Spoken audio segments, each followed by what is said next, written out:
Listen, say what you want. NASCAR is in deep, deep trouble. Today's all muggy and gloomy. Kind of fits today's video, huh? Yo, what's up, everyone? My name is Jet. Welcome back to an episode of Inside the Lines. Hope you're having a wonderful day.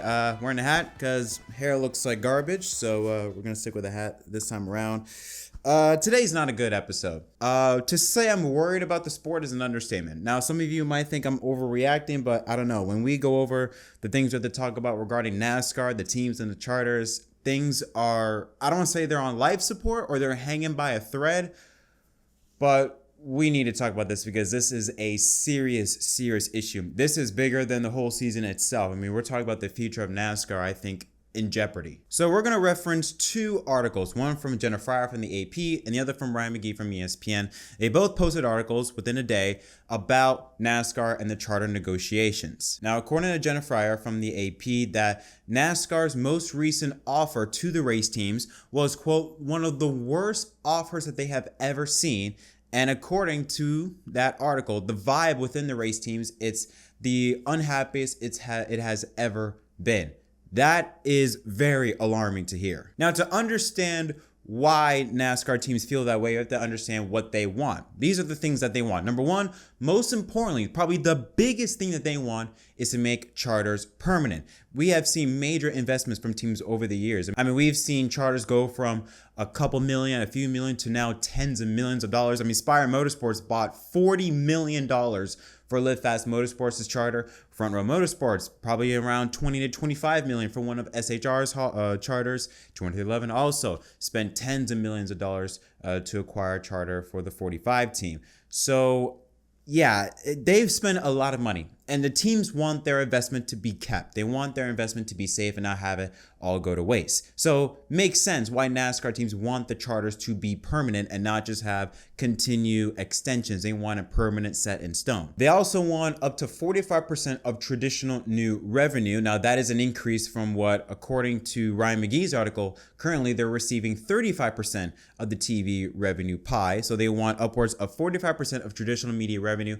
On top of that, 33% of new revenue. So that means anything new that's coming to play, like for example, gambling, NASCAR, and drafting, draft picks, like Hard Rock Bet, DraftKings and things like that. They're starting to get more and more popular. NASCAR teams would like to get a piece of that. They don't want to be left out in that spotlight. And also, head at the table. They want to have some governance power. Currently at the moment, NASCAR's model, I don't want to say it's old-fashioned, but it kind of is. When you look at other forms of stick and ball sports, basically the commissioner or president, whatever, works for the team. So at the MLB, the commissioner works for the teams. Formula One kind of has that same motto where they kind of work with the teams. Nothing is done without really the team's approval. In NASCAR, on the other hand, it's not like that at all. It's really the France family / NASCAR, they are the bosses, and the teams follow what the boss has to say. It's not like in other sports where it's kind of the boss has to do what the teams say. So yeah, NASCAR's model is flipped from traditional stick and ball sports. And when you consider for a team like, let's say 2311 and MJ and his team, who comes from the NBA side, they want to make it like how it was in their sport. And that's understandable, I think. When you look at the other teams, like even the WNBA, they're having an expansion of $50 million. You're seeing all these other teams and all these other sports leagues, not even talk about the NFL, but all these other sports leagues continue to make massive increases, while NASCAR, it's like they're making increases, but it could all be gone in a split second, depending on how these negotiations go. So those were the team's really big offers. NASCAR's current offer, on why they said it's one of the worst they have seen, goes as such. Number one, a cost cap, as how that will play out in terms of maybe how many cars that you get or how many charters that you can get in a race team. That's not yet been announced. All we know is that it's a cost cap. Another thing that they want to do that NASCAR requested is to continue to extend the charter agreement for another 7 years, basically the same time as the new TV deal that's going from 2025 to 2031. But again, they will not make charters permanent. That's something that NASCAR has said. Not only that, they also said that their new offer said that they would make rollbacks to the current, or at the very least to the team's previous offers.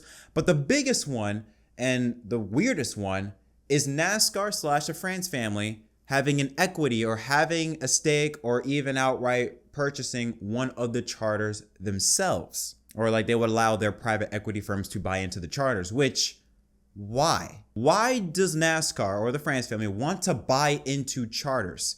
Now, keep in mind, this type of style from NASCAR is nothing new.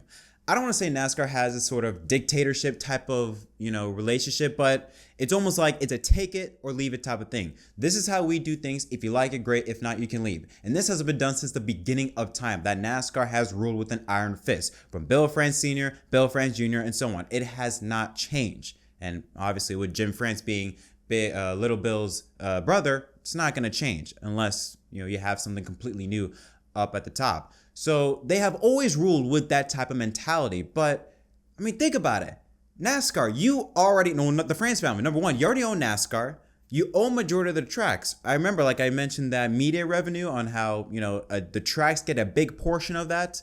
Majority of the tracks are owned by NASCAR. So NASCAR gets an upwards of 70 some odd % of the media revenue, considering they own Daytona, they own Talladega, Martinsville, Chicago. I don't know how that would really work, but Phoenix, they own all of those tracks. So you have that. You have IMSA, the 24 Hours at Daytona. You have ARCA. Now you want the charters? Why? To me, this is overstepping their power. Now, this is kind of like the same thing at IMSA, where Jim France actually owns Action Express Racing Team. And it's also kind of similar. And actually NASCAR, this is very interesting, that NASCAR actually responded to that by saying, well, look, IndyCar has it with Roger Penske and Team Penske, considering Penske owns the IndyCar Series and Team Penske. They have it and it's fine. But no, it's not. IndyCar does not, or IndyCar fans doesn't like the fact that Penske, is at the guy at the top, on top of that owning a race team. Again, there's that conflict of interest. So yeah, they have an IndyCar, but that doesn't mean it's good. That doesn't mean that, oh, everything's okay. No one wants that. So NASCAR using that as a kind of a counter statement by saying, oh, look, IndyCar does it too. It's weird. And it's weird how much control they want. I understand, you're NASCAR. You don't want to be kind of, bossed around by the teams, considering you built all this up. I get that, but this is way too far, I feel like. I think what the teams are asking is not much. I mean, when you look at considering their business model at the moment, 80% of their revenue relies on sponsorship. In this economy, that is very, very tough to do. And it's so difficult to do when you're a race team. The teams aren't asking for much. I don't think the teams are trying to be like the MLB or maybe the NFL, where it's like a complete governance of power, where it's like all the power to the teams, but they want to say, they want to at least have something. They want to have a little bit of a voice. Again, both things want the same thing. NASCAR and the race teams both want the teams to be as successful as it can be, as popular as it can be, and make the most amount of money as it can possibly make. They both want the same thing. And I think the team's argument is, let's work together to make this happen, while NASCAR's argument is, yeah, let's work together, but we want to have the bigger voice, a much bigger voice when you look at what the offers that they are asking for. Now, the big thing that I think I think the main thing that the teams want is charters to be permanent. Yes, you have all these other stuff with the revenue, things like that, but I think the main thing, the one that is really holding off an agreement between the two parties, is charters being permanent. Why does NASCAR not want charters to be permanent? It could be for multiple reasons. Number one, NASCAR has never, I don't think that the people in NASCAR want to have kind of an F1 type of feeling where it's like, okay, these are the 20 teams or the 10 teams, and unless you have a big amount of money, you ain't coming in the sport. I think they kind of like those startup teams, to be able to start from nothing and build into something, like your Furniture Row, and like now your Front Row Motorsports is kind of doing the same thing. They want to keep that vibe. But I think another thing that they want is to keep that leverage, to keep that, I don't want to say a choke on NASCAR teams, but to kind of make sure to let them know that, hey, we are the ones you have to follow. We are the guys that had the voice here. Now, France did actually give out a statement as to why they can't give out permanent charters. And he said that we can only support you as long as we're being supported, that being the media rights. And yeah, that makes sense. But that's the same thing for every other team or every other sports league.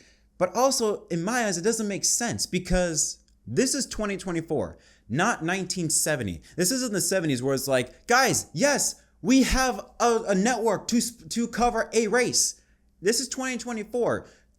networks are investing billions upon billions of dollars to cover NASCAR every single week live, with Fox and NBC and now Prime and TNT coming next year. And I think with the way the sports landscape is evolving, that value is just going to go up in the future. I mean, hell, so far things looking good for NASCAR right now, with Fox ending with a little increase from 2023 to 2024. And on top of that, this is the first time in Fox's history where they actually had an increase over year, despite the Daytona 500 being postponed and or delayed. So that is a big win, and NASCAR is going up. And NASCAR is not going to just die. It's not like, well, when 2031 comes up, oh, no network is going to want to cover NASCAR. They're going to still want to cover the sport. Absolutely. So to use that mindset of, we can only support you as long as we're being supported, you're always going to be supported unless you do something stupid like these negotiations. Unless y'all do something stupid where it just completely ruins everything,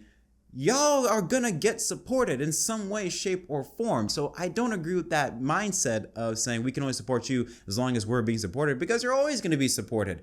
NBA ain't like that. The MLB doesn't think like that. The NFL, no other sports team thinks like that, or sports leagues thinks like that. So it's weird for them to say that. And Denny Hamlin retweeted that by saying permanent charters don't cost nothing. Well, yeah, they do. They do cost something, and it costs NASCAR power. And that's one thing that NASCAR does not want to give up, is power. NASCAR wants to hold as much power as they possibly can, or in this situation, increase their power by wanting to buy into charters. I mean, think about it. Why don't you want to make charters permanent, but yet you want to buy into one? Does that not make sense? I mean, you don't want to make it permanent, but yet you want to buy into a charter. That tells me one thing. NASCAR, you want to get more power, you want to get the money, but you making it permanent knows that that will give teams more of a say. And if you look at NASCAR's history, anytime a team or drivers get together, want to do something to kind of step up to NASCAR or to kind of sway the balance of power, NASCAR strikes it down. It goes all the way back to the very beginning, from Big Bill to Little Bill to now. It's been like that since the beginning, and NASCAR doesn't want to continue that, or doesn't want to end that. There's that saying, old habits are hard to break. This is one of those habits. They don't want to break that power that they have over the sport. They're not willing to give off or shave off a little bit of power to the teams. They want to keep it as much as they could possibly can. And that is a big problem, which is interesting considering when you take a look at Ryan McGee's article, there's a quote in there that kind of raises your eyebrows a little bit.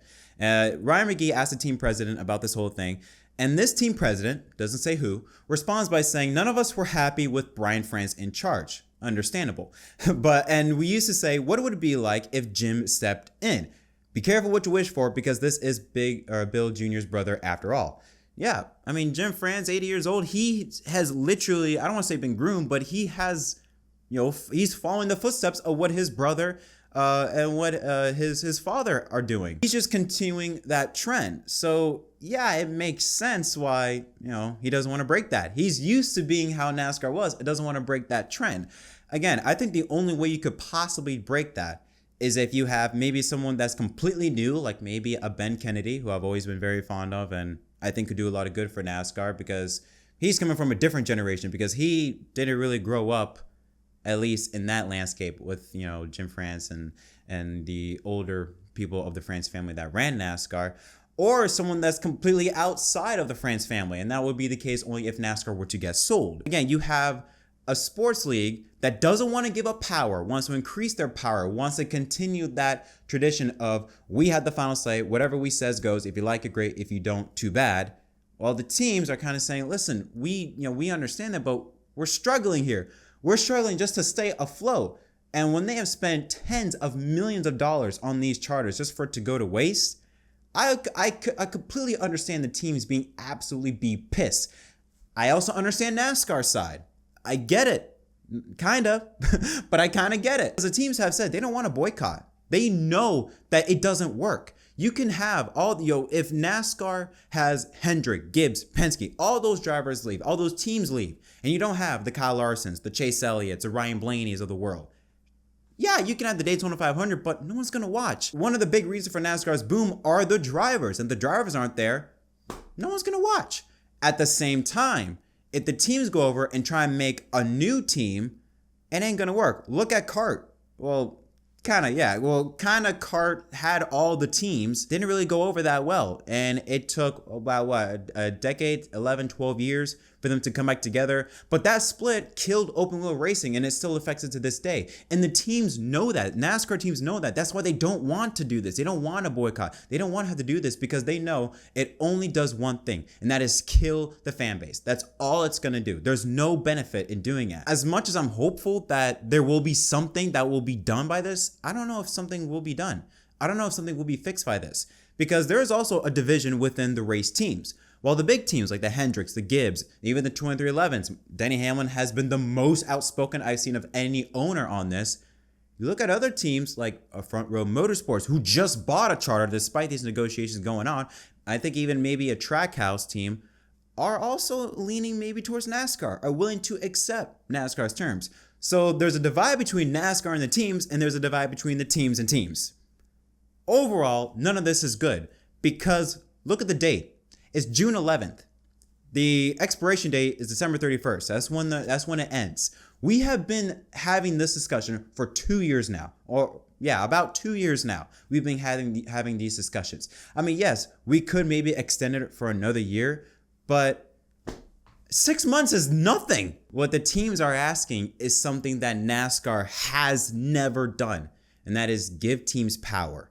And that is something that NASCAR does not want to do, is to give teams power. Both sides are asking for things that the other side doesn't want. Every single time we've heard an update about these charters, it's always worse and worse and worse and worse. It's always not good, not good. Oh, it's worse. It's the unhappiest it's been. Every single update, the mood within the garage gets worse and worse and worse. We haven't heard anything that's been uplifting. That's something will get done. I mean, yeah, NASCAR is saying, oh, we're close to a deal. But then the teams are like, the hell? What you mean a deal is we're close? No, we ain't. This is going to be the biggest topic in all of NASCAR, and it could shape NASCAR's future forever, how these negotiations go. I want to be optimistic, but at this rate of time, we're already in June.